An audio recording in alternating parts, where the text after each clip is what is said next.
श्रोतेहो नमस्कार. मी प्रशांत शेंडे, आपला होस्ट. हरवलेले पुणे या पॉडकास्टमध्ये आपलं स्वागत आहे. गेल्या भागात आपण बघितलं प्राचीन पुणे याची जी टाईमलाईन आपण पाहिली, सरांनी सांगितलं त्याप्रमाणे दुसऱ्या शतकापासून ते आपण पुढे येत येत गेलो. साधारण 13व्या शतकापर्यंत आपण पोचलो होतो.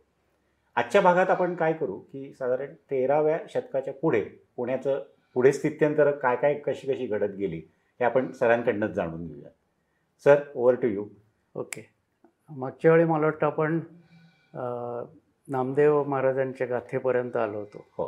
आणि त्याच्यात पुण्याचा उल्लेख होता पुण्य म्हणून, आणि ज्याच्यात पुण्येश्वर आणि नागेश्वर अशा दोन्ही मंदिराचा उल्लेख होते. त्याच्यामुळे आपल्याला पुणे नक्की कधी कुठं होतं हे कळलं. येस. आणि नागझरीच आहे, नागेंद्र होता. तर तो यादवांचा काळ होता. आणि त्याच्यानंतर काय झालं की दिल्लीत बऱ्याच घडामोडी झाल्या, मुसलमानांची आक्रमणं झाली. आणि बख्तियार खिलजी आणि त्याच्यानंतर अलाउद्दीन खिलजी त्यांनी दिल्लीचं म्हणजे सिंहासन बळकावलं किंवा दिल्ली ताब्यात घेतली. आणि मग त्यांना राज्यविस्ताराची नेहमीप्रमाणे हाव लागलीच. तर साधारण 1293 साली अलाउद्दीन खिलजीने पहिल्यांदा दक्षिणेवर स्वारी केली. ओके. आणि त्याला असं लक्षात आलं की हा समृद्ध प्रदेश आहे, यादवांचं राज्यही खूप समृद्ध आहे. तर त्यांनी यादवांचा पराभव केला.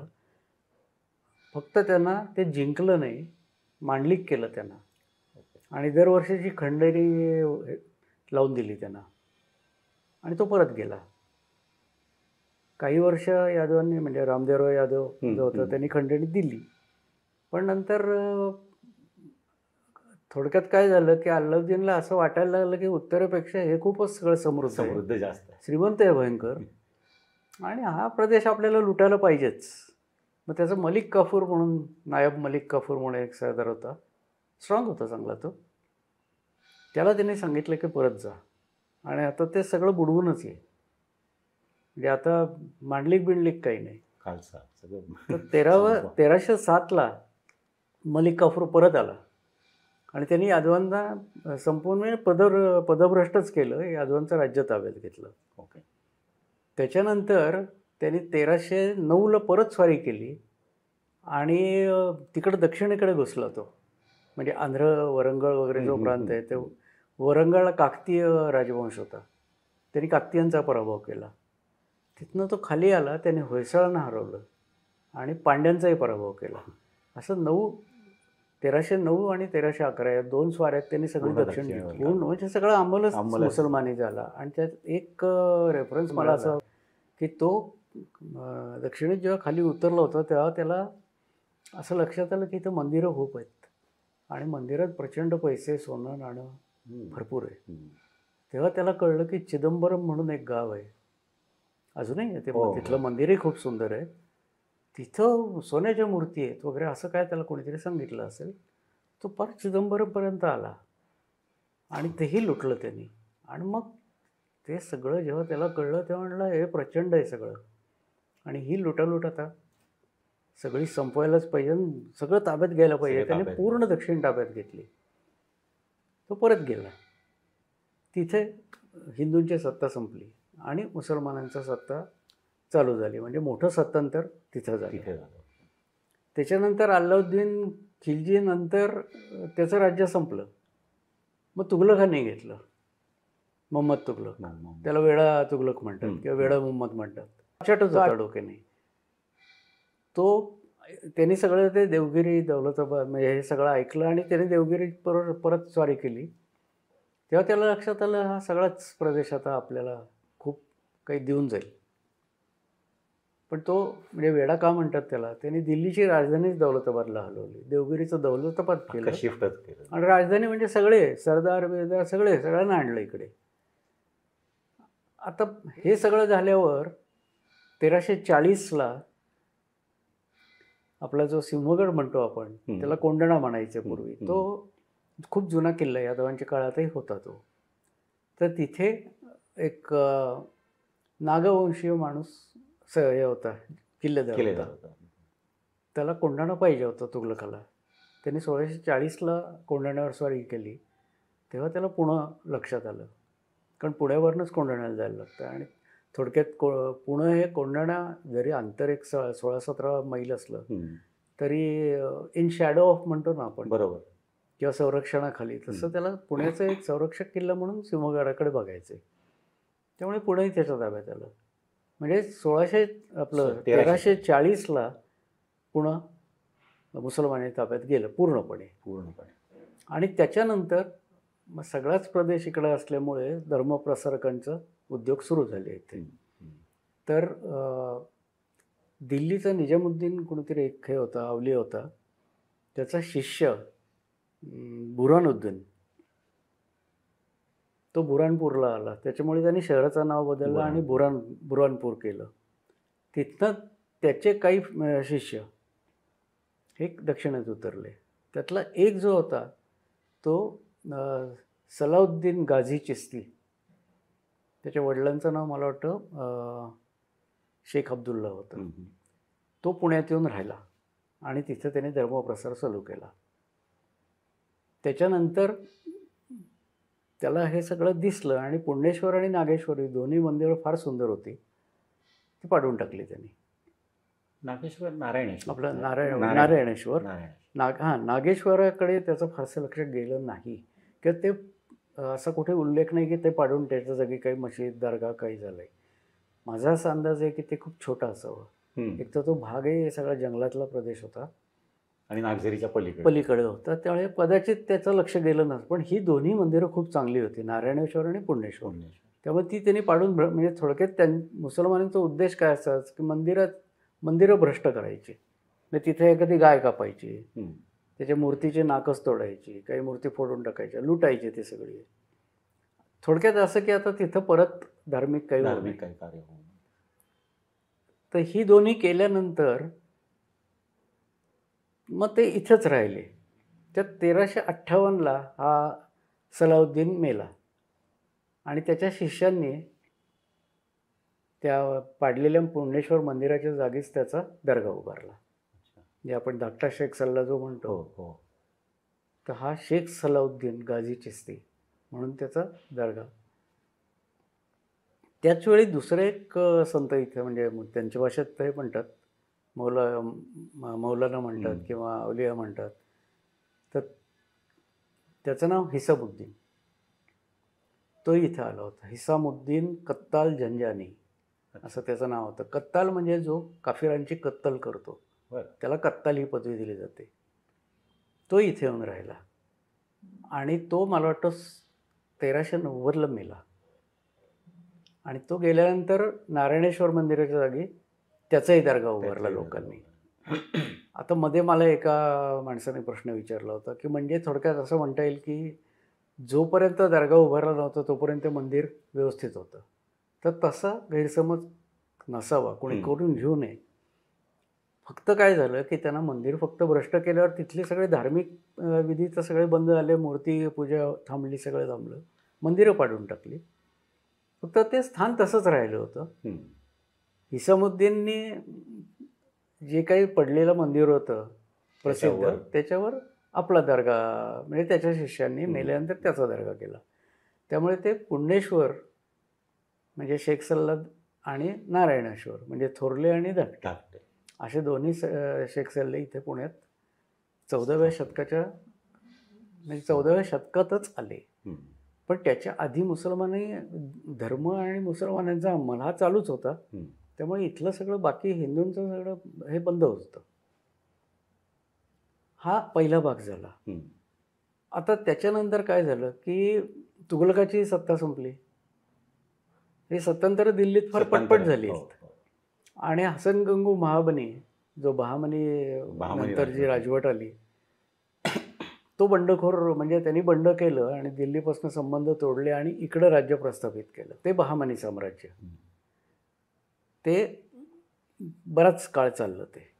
आणि त्या काळात त्याचे जे 5 म्हणजे काय म्हणू आपण त्याला, वजीर होते. ते प्रत्येकाकडे त्यांनी एक एक प्रांत सोपवला होता. तर बिदर होतं, तो एकाकडे सोपवला होता. अहमदनगर एकाकडे सोपवला होता. विजापूर एकाकडे असे 5 होते. ते काही काळानंतर, म्हणजे मला वाटतं 1450 आपलं 1460-70ला ते हळूहळू वेगळे व्हायला लागले आणि बहामानींची केंद्रीय सत्तासुद्धा बरीचशी अस्थिर झाली होती. कोणी बादशाह तेवढे कर्तबगार निघाले नसतील. हे सगळे 5 सरदार वेगळे झाले आणि त्यांनी प्रत्येकाने स्वतःची स्वतंत्र शाही चालू केली. म्हणजे कुतुबशाह, बरीदशाह, निजामशाह, आदिलशाह, अच्छा, अशा त्या शाह्या ज्या शाह्या झाल्या त्या प्रत्येकाच्या नावाने झाल्या. त्यातलं पुणा हा जो प्रांत होता तो निजामशहाकडे आला आणि बाकी दक्षिणेकडचा बराचसा सगळा आदिलशाहीकडे गेला. त्यातली बरीच शाही संपली, कुतुबशाही राहिली आणि मग नंतरच्या काळात 3च शाह्या राहिल्या, निजामशाही, आदिलशाही आणि कुतुबशाही. इमादशाही आणि बरीचशाही संपल्या. म्हणजे जो वऱ्हाड आणि हा सगळा भाग होता तो त्यांच्याकडे होता. मग आता काय झालं, पुणं हे मोक्याचं होतं.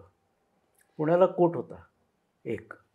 तो कोट कधी बांधला याच्याबद्दल म्हणजे हे जे मी सांगतोय ना याचे निर्णायक पुरावे उपलब्ध फारसे नाही आहेत कुठे. समकालीन उत्तरकालीन आहेत.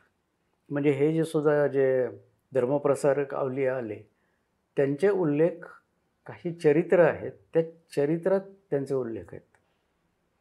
मग आता आपण असं म्हणतो की कशावरनं या इथे देवळांच्या जागी दर्गे झाले, कारण आपल्याकडे जे उल्लेख आहेत ते उत्तरकालीन आहेत बरेच. तर त्याच्यात ते वाक्य मला फार इंटरेस्टिंग वाटलं म्हणून ते मला आठवतं आहे अजूनही. त्यात त्या नोंद ती जी आहे ना त्याच्यात त्यांनी काय केलं आहे की हे दोघांची नावं लिहिली आहेत आणि पुणा म्हणायचे त्यावेळी, पुणं नाही, पुणा किंवा पुणा असं आपल्या पुण्याचं नाव होतं. म्हणजे पहिलं पुण्याचं पुणा झालं, मुसलमानी काळ किंवा पुणा झालं. तर हे पुणा आले आणि पुण्येश्वर आणि नारायणेश्वर देव चमत्काराने उठून त्यांच्या जागी आपण राहिले, असं ते वर्डिंग आहे त्याचं. चमत्कार म्हणजे काय तर हे जे त्यांनी ते जे काय असेल देवाचं ते सगळं उचललं करामतीने उचललं. चमत्काराने करामतीने, करामत या शब्दाचा अर्थ चमत्कारच आहे. त्यांनी चमत्कार केला आणि इथलं सगळं संपवलं आणि तिथं आपला दर्गा स्थापन केला. पण त्याच्यानंतर जेव्हा मी शोध घेतला तेव्हा या दोघांची चरित्र उपलब्ध आहेत. त्यात त्यांनी देवांची नावं लिहिलेली नाही आहेत, पण त्यांनी असं लिहिलं आहे की पुण्यात नदीकाठी 2 देवळं होती, ती पाडून त्याच्या जागी त्यांनी आपले दर्गे केले. अशा दोघांची चरित्रात उल्लेख असले आणि त्यांनी मुसलमानांच्याच लोकांनी म्हणजे त्यांच्याच लेखकांनी लिहिलेली आहेत. आपला काही त्याच्याशी संबंध नाही. पण त्याच्यातनं आपल्याला एक कळतं की हे हकीकत नाही, आख्यायिका नाही आहे, हे खरी गोष्ट वस्तुस्थिती आहे. आणि आजही ते आहेच आहेत, दोन्ही आहेत दर्गे. आणि त्याच्यावरनं आत्ता पुण्येश्वरावरनं बराच वादही चालू आहे. त्याच्यात काहीतरी अवशेष वगैरे सापडले, बरेच सापडले आणि त्याच्यावर कोर्ट केस चालू आहेत, बरंच काय काय चालू आहे. त्या भानगडीत आपण पडायला नको. ते त्यांचं जे काय व्हायचं ते होऊ दे. पण त्याच्यामुळे काय झालं की दुसरा त्याचा एक आम्हाला मध्ये म्हणजे मला वाटतं 1997-98च्या सुमारास आत्ताचा जो थोरला शेख सल्ला झाला काय म्हणजे अमृतेश्वराच्या पलीकडे नदीकाठी तिथे एक यादवकालीन घाट आहे होता, म्हणजे आता तो गेला. तर त्यात इथे काहीतरी खोदकाम कॉर्पोरेशनतर्फे चाललं होतं आणि त्याच्यात त्यांना दगड मिळाले, खूप सुंदर नक्षीकाम केलेले दगड मिळाले. म्हणून मग ते झालं सगळीकडे झालंच ना. ते त्यांनी मंडळातल्या काही लोकांना कळवलं, इतिहास संशोधक मंडळातले. आणि मग मला वाटतं आम्ही 8-10 जण तिथं ते बघायला गेलो होतो. तर मंडळाचे सेक्रेटरी भावे सर होते, ते आता गेले मध्ये. निनाद बेडेकर होते, मेंदळे होते, मी होतो, अजून 2-3 आमच्याबरोबर होते, बलकवडे होते मला वाटतं. आणि मग ते बघितल्यावर 5-6 दगड त्यांनी बाहेर काढले होते JCBने आणि ते फार सुंदर होते. तर त्यांना यांनी विचारलं, आमचे भावे सरांनी, सेक्रेटरी होते ते, की याचं काय करताय? ते म्हणले काही नाही, आम्ही परत याच्यात लोटून टाकणार. तर ते म्हणले आम्हाला मंडळाला द्या. म्हणून त्यांनी ते उचलून मंडळात आणून टाकले. हो, त्याचे फोटो मी बघितले आणि ते मग आम्ही व्यवस्थित मंडळात आतले जे आमचे ओटे आहेत त्याच्यावर ठेवले. मोठे आहेत आणि चांगले. हो, आणि ते द्वारशाखा आहेत. म्हणजे अच्छा. दाराची संबंधाची फ्रेम फ्रेम असते, असते. ओके.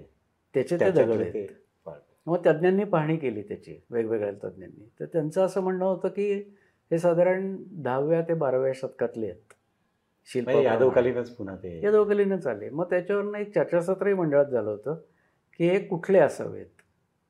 मग साधारण त्याच्यात असा सूर होता की हे पुण्येश्वर किंवा नारायणेश्वर मंदिराचे आहेत. मंदिराचे अवशेष. पुण्येश्वरपेक्षा नारायण आहे. पण नारायणेश्वर. त्यातही 2 प्रकार आहेत. म्हणजे एकाच मंदिराचे 2 दगड आहेत असं नाही आहे. ते दोन्हीची शिल्पकाम वेगळं आहे, कलाकुसर वेगळी आहे. त्यामुळे शैली ते वेगळी आहे. शैलीत थोडी फरक आहे. कदाचित ते राष्ट्रकूटकालीनही असतील किंवा यादवकालीनही असतील. त्याच्यावर अजून निर्णायक काही मत कोणाचं हे झालेलं नाही आहे किंवा सिद्ध झालेलं नाही आहे ते. पण ते जुने आहेत हे तर निश्चितपणे कळतं. मग त्याच्यावरनं इथं तिथपासून खरं तर हे सगळं सुरू झालं. सर धन्यवाद. श्रोते हो, आजचा भाग तुम्हाला कसा वाटला हे आम्हाला जरूर कळवा.